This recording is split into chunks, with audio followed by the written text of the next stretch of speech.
I don't think we need a, is that microphone on? Can you guys hear me in the back okay? Ken, you hear me? Okay.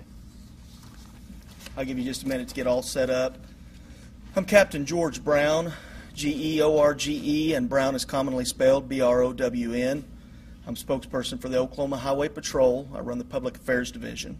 I want to thank you, members of the media, first of all, for coming here today. This is a very somber and sorrowing thing that we have to do. We're here to give information about the quadruple fatality collision which occurred at shortly after 9 p.m. on 9/26 of 14. That was on I-35 southbound, about mile marker 47 in Murray County. I want to mention the victims in that horrible crash. Megan Richardson, and that's Meagan Richardson, commonly spelled. All four from Texas. Brooke Deckard. Brooke is Brooke, and Deckard, commonly spelled. Caitlin, Katelynn Woodley, Woodlee. And Jaden, Jaiden Pelton, Pelton. I've got a few people to recognize here for a minute, but I want to give you this statement from the Oklahoma Highway Patrol. On behalf of the OHP, we issue a heartfelt statement of sorrow for those families affected by this tragedy. Our thoughts are with the victims' families, as well as the student body, faculty, and victims' teammates and coaching staff from the North Central Texas College. Our agency has contacted Texas DPS to ensure the families of this tragic event have any and all assistance they may need as we move forward with our investigation. Now, here with me today we have James Fitch. That's James Fitch, Fitch. He's the chief of North Central Texas College Police Department. We have Brad Lancaster, Lancaster. Brad's the director of Murray County EMS. Trooper Ken Duncan of the Oklahoma Highway Patrol. Trooper Duncan's the lead crash investigator in this collision. Captain Ronnie Hampton, Ronnie, and Hampton is commonly spelled Hampton. Captain Hampton was the scene commander and as well as the troop commander of Troop F, Ardmore. I want to recognize our zone commander for this area, Major Todd Blish with the Oklahoma Highway Patrol, and thank officials from the NTSB for their assistance. Now I want to introduce to you Captain Hampton of the Oklahoma Highway Patrol.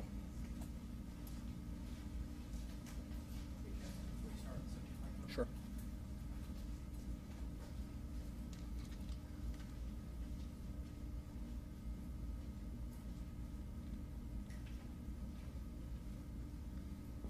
While he's doing that, I want to mention that there will be a Q&A session at the end. We don't have a lot of time because obviously Captain Hampton has a lot to get started on this case and to finish, but we will answer some questions at the end.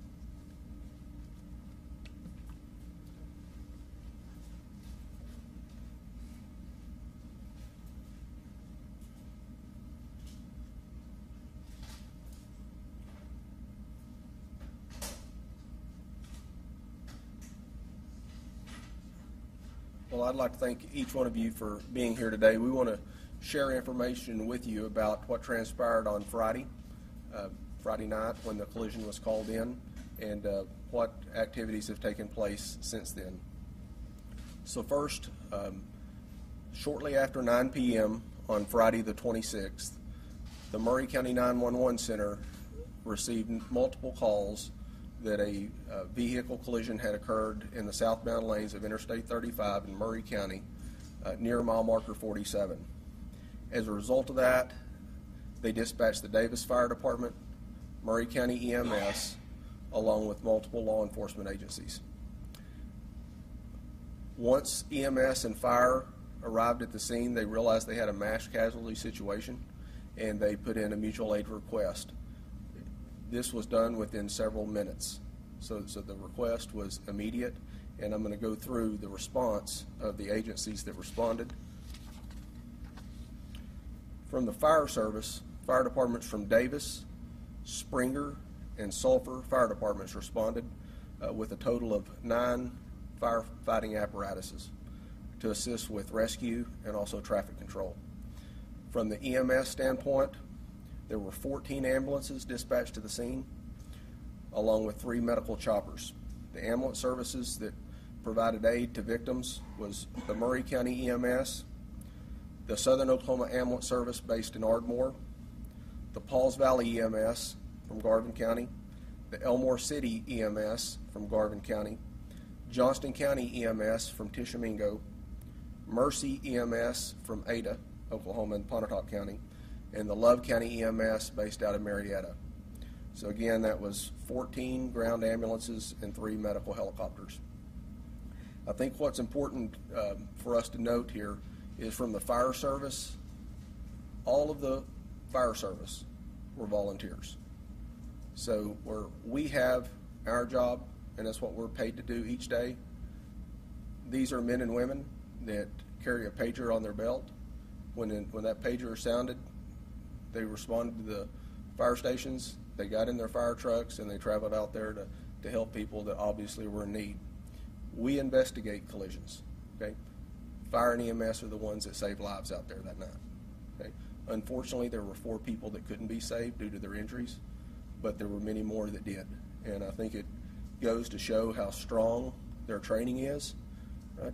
And how disciplined they are with their response, that we didn't have more critical injuries than we did, and the amount of people that were able to be treated and released.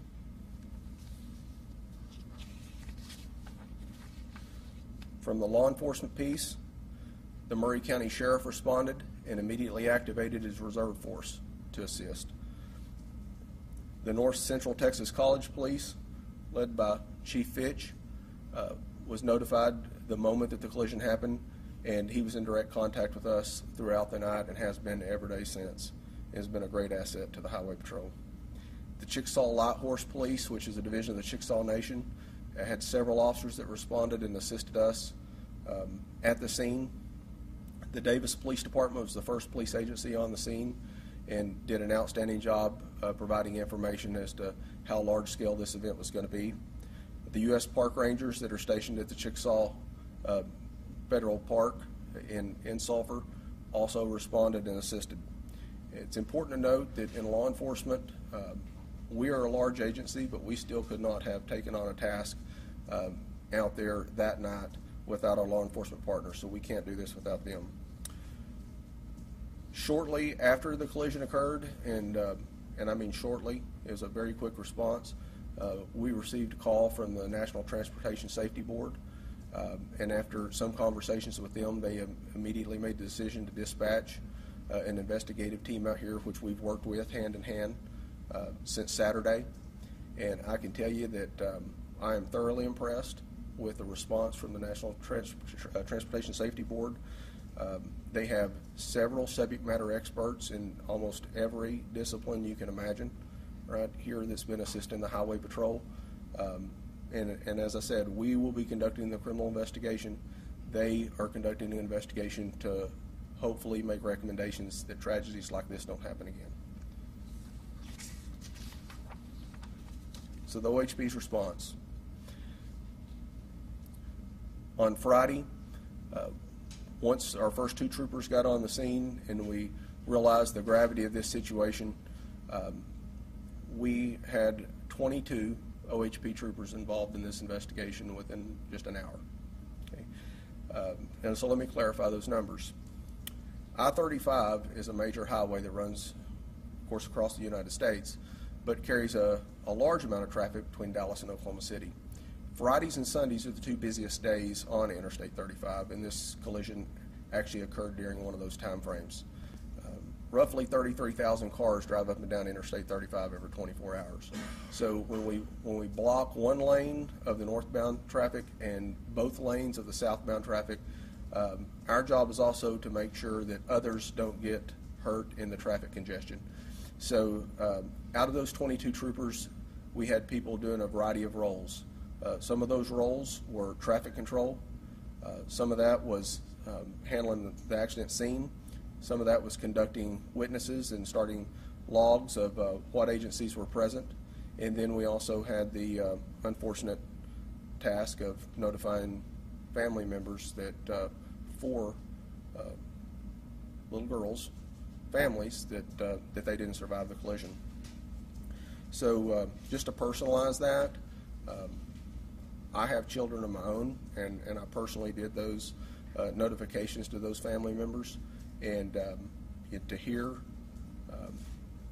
how that affected them, with the hopes that they had already called the local hospitals and found out that their loved one was not at one of the hospitals that people were transported to, and they were coming from so far away, was tragic and heartbreaking. So what we've done within the Oklahoma Highway Patrol to try to assist them and assist the other victims, which would be the other passengers that actually survived the crash, is we have provided Chief Fitch with our next of kin notification form, which gives them direct contact. It gives them a telephone number to reach Trooper Duncan, who is our case trooper, as well as his email address. And so it will be his responsibility to not only put together the case file for the district attorney, but it'll also be his responsibility to make sure he answers their questions, and there will be many questions. We have also inventoried all of the contents of the bus that was operated by the North Central Texas College, and we have set up a procedure to where we will be delivering the personal property of all 16 occupants of the bus back to Chief Fitch later today, so that can be distributed back to the family members and those that survived.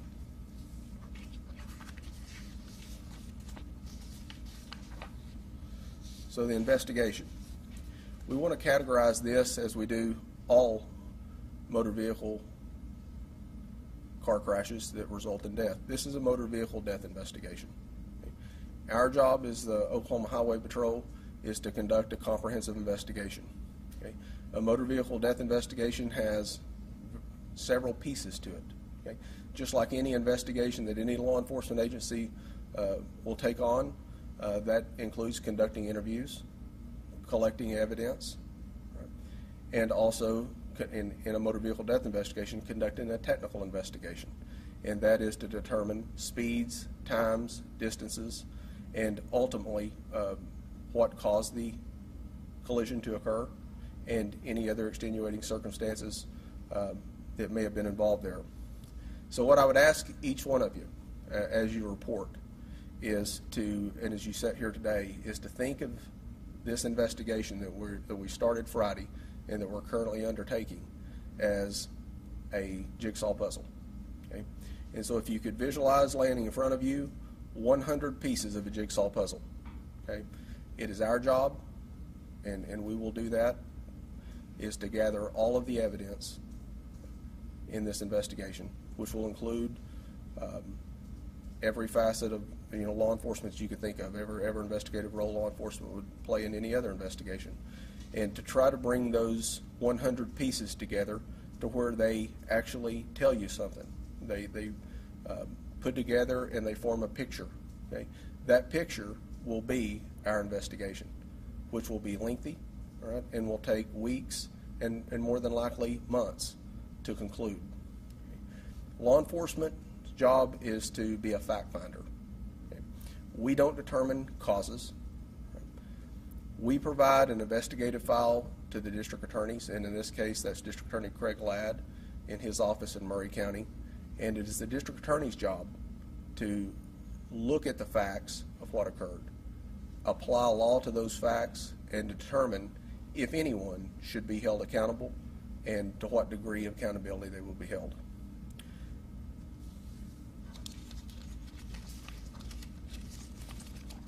So as a result of that, we continue to have several troopers assigned to this investigation, and will have for the next several weeks. Those are members of our crash reconstruction team. Those are members of our motor vehicle carrier division, which conducted a post-collision inspection of both of the vehicles to determine how safe they were, and also to look at the driver, each one of the driver's histories. And then from the technical aspect, our crash reconstruction team will be looking at speeds, times, distances, and trying to determine what caused the vehicle, which is the semi, to depart the roadway and travel across the median. With that said, I'll be more than happy to answer a few questions. You've spoken with the driver yet. What do you intend to do as far as that So the question is, we've spoken with the driver. Have we spoken with the driver and what we intend to do? Yes, we have spoken with the driver.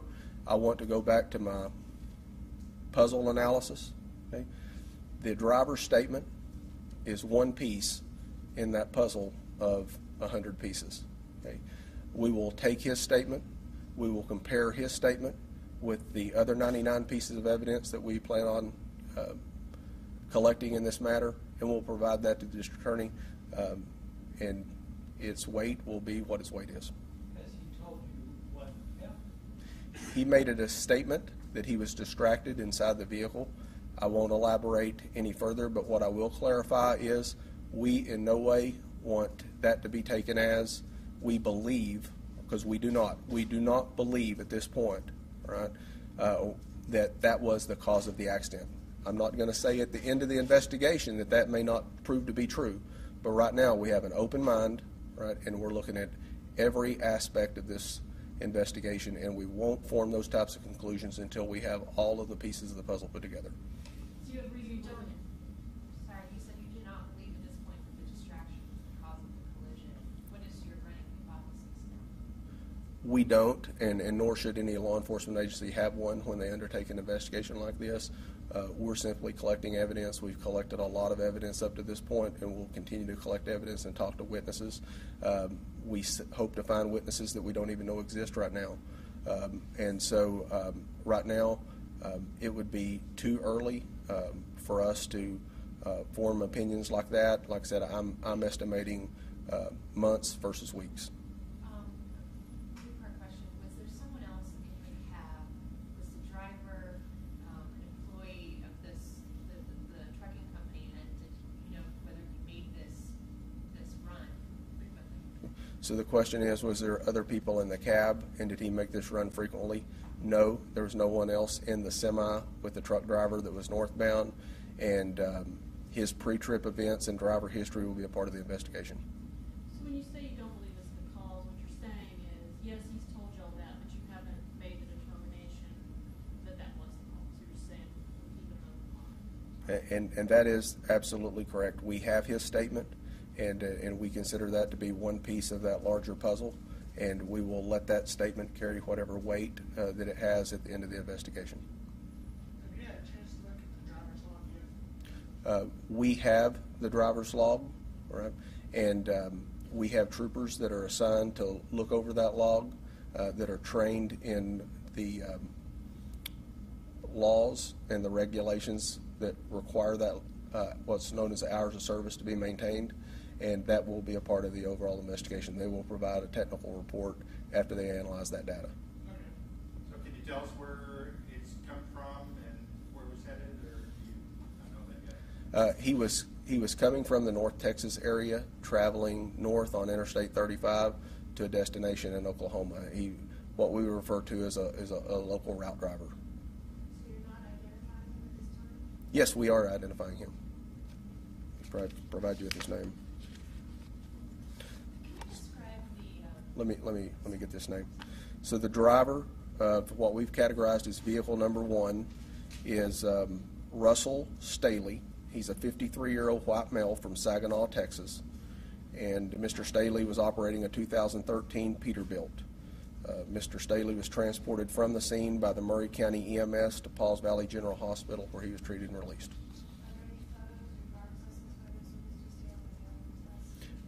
He is licensed through the state of Texas, so that would be something that the Texas Department of Public Safety would maintain. You said that you have the log.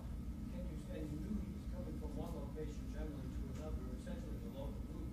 Can you say whether he had been driving a great deal of time during that period of time, or was he relatively fresh at that time? I don't feel comfortable with disclosing that information at this point. So yes, we have the log, and yes, we'll be reviewing his log to see if he's in compliance with the hours of service that commercial truck drivers are allowed to drive. Yes, ma'am. Could you describe a little bit of the scene of the collision? Was he driving, and did he reach a curve, or was it a straight path that he went on? Okay. So the question is, what was the roadway design like, basically. So I-35 north and southbound in that area is in close proximity to the Arbuckle Mountains. As he traveled northbound, Interstate 35 made a slight bend as he approached the area where he departed into the median, makes a slight bend back to the right. So if you're looking in front of his windshield, the road would actually bend back to his right slightly. The NTSB said there was no indication that the driver applied brakes. Have you all come to that same conclusion? What we've done is we have processed the scene, and we do that with a total station. Right? So it's basically a piece of surveying equipment where we documented that. We photographed that, and our accident reconstructionists have looked over those marks. Right? And now how the distance traveled, right, and the what braking occurred will be a part of the technical investigation that we conduct. All right, but we know that the semi was in the median for quite some time, right? And there was evidence where the tires had traveled through the median, and we do agree with the National Transportation Safety Board that there was no evidence of heavy braking or skidding. That doesn't mean there wasn't deceleration, okay? That just means that the ground wasn't disturbed to the point that it would be indicative of a skid. In those instances, are drivers supposed to, truck drivers carrying freight, are they supposed to apply their brakes, or are they supposed to try to drive it out? That is something we'll look at from the technical aspect. So we know the distances that were traveled, okay, and we now know the condition of the vehicle based off the post-collision inspection. We know what its capabilities are, right? And so as we review that information, again, the technical investigation would be like a crime scene investigation in something other than a motor vehicle death investigation. So if you want to kind of use that same analogy there. So that will be a piece that we'll look at. And so at the end of the investigation, we will provide the DA with details of what the vehicle's capability was, right, and what the vehicle actually did. And do you all know, was he carrying freight at the time of the accident? He was not. When we say freight, he did not have a load on board. He had some very lightweight dollies that actually would move product had he been loaded. Captain, we have time for about three more questions. Three more questions. Did he crash through a cable barrier or anything else? No, there is the area where the collision occurred is a grass median, right, that separates the north and southbound lanes, and the median is about 90 foot wide. But there's no barriers in the median. Will the roadway be part of the recommendations that you might come to pass by this investigation? Well, I'm glad that you asked that question because we are conducting the criminal investigation, all right, and that is the whole purpose of that is one of the purposes of the National Transportation Safety Board. They will be the ones that will look at those roadway conditions, environmental factors, and things like that, and make recommendations. Final question. Do you know what mile marker that would be? Yes, ma'am. It was just north of mile marker 47, southbound lanes.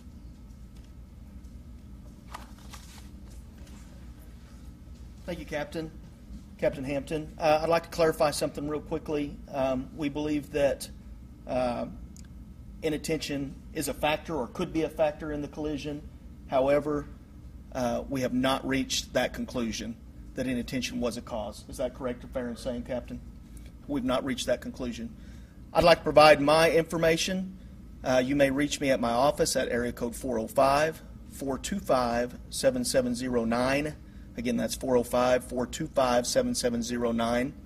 My cell number, 918-284-5766. Again, it's 918-284-5766. The very best way is through email at gbrown, G-B-R-O-W-N, at DPS, stands for Department of Public Safety, .state.ok.us.